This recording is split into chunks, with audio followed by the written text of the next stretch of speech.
Tenho certeza que se você tem um filho aí, principalmente na idade escolar, que essa criança já frequenta o ambiente escolar, talvez você está percebendo que o seu filho, ele se comporta de um jeito na escola e em casa se comporta de uma forma totalmente diferente. Ou talvez o contrário. Talvez o seu filho dentro de casa ele é de um jeito, por exemplo, dentro de casa ele é uma criança maravilhosa, uma criança doce, respeitosa, gentil. Ele é uma criança que não te dá trabalho nenhum, uma criança que respeita todas as regras. Mas lá na escola, no ambiente escolar, essa criança ela tá dando trabalho. Talvez você tá recebendo até relatos da professora do seu filho que seu filho está indisciplinado, que ele não está fazendo todas as tarefas, que ele está brigando talvez com os coleguinhas. E isso deixa aí talvez você com uma pulguinha atrás da orelha, tentando pensar o que será que está acontecendo para o comportamento do seu filho estar sendo tão diferente.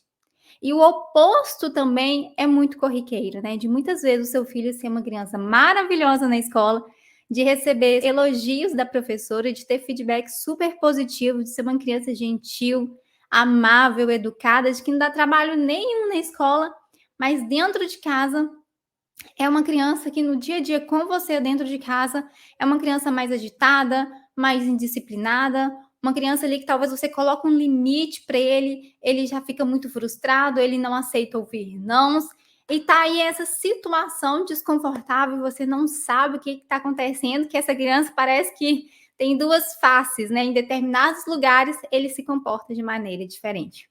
Tá acontecendo isso por aí? Em todos esses casos que eu citei aqui, nós podemos destacar a mesma motivação para esses comportamentos diferentes, que é o ambiente, tá? Isso mesmo. O que seria o ambiente? É o lugar, né, que essa criança ela está inserida. O ambiente da escola é um, o ambiente da sua casa, do seu dia a dia, da sua família, do seu lar é outro. Então a gente precisa entender que todas as crianças, elas se comportam bem quando naquele ambiente todas as suas necessidades elas estão sendo supridas. Tem uma frase muito comum que a neurociência já vem comprovando isso e diversos livros aí de parentalidade, de educação infantil já traz, que é que a criança ela se comporta bem quando ela se sente bem. E para essa criança ela se sentir bem, ela precisa estar ali com todas as suas necessidades supridas. E que necessidades são essas, Rosilane? São as necessidades físicas, emocionais e sociais.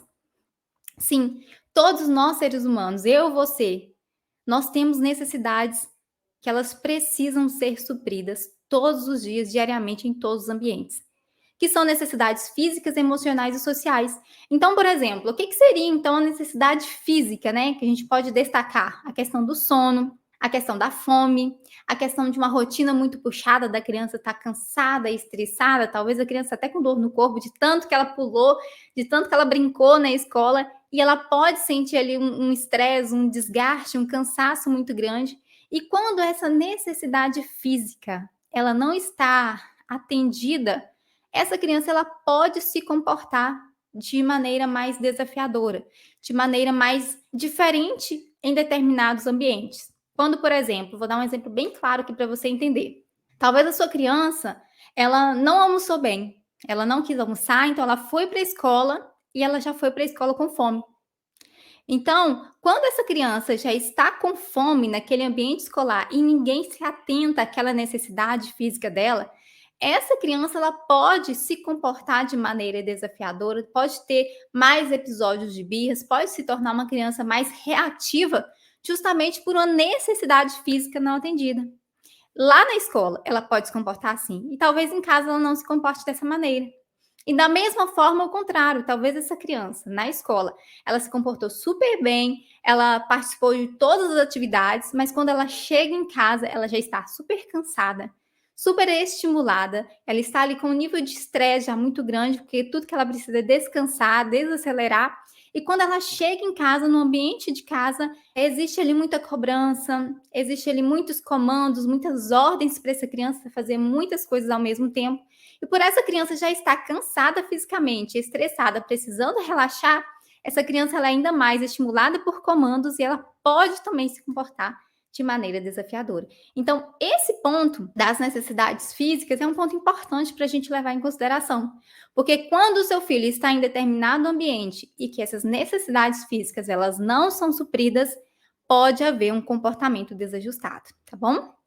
Outro ponto que a gente precisa observar e prestar muita atenção são nas necessidades emocionais e sociais da criança. Eu sei que as necessidades físicas, muitas vezes elas são mais visíveis, né? Eu sei quando meu filho está com fome, eu sei quando meu filho está com sono, e pode passar desapercebido, mas eu estou sempre aqui de olho. Mas as necessidades emocionais, muitas vezes elas passam desapercebidos. E é aqui um grande problema que muitas das vezes a nossa criança se comporta mal, tem um comportamento desajustado, um comportamento mais reativo, justamente porque essa criança não está com suas necessidades emocionais supridas. E o que seria isso, essas necessidades emocionais? É a necessidade dela se sentir amada, dela se sentir aceita, dela se sentir vista, dela se sentir ouvida, dela se sentir pertencente ao ambiente que ela está. E quando essas necessidades emocionais e sociais elas não estão ali supridas, essa criança ela pode se sentir muitas vezes rejeitada, humilhada, ela pode se sentir insegura, com medo por alguma situação, e todo esse desconforto emocional pode provocar um comportamento desafiador.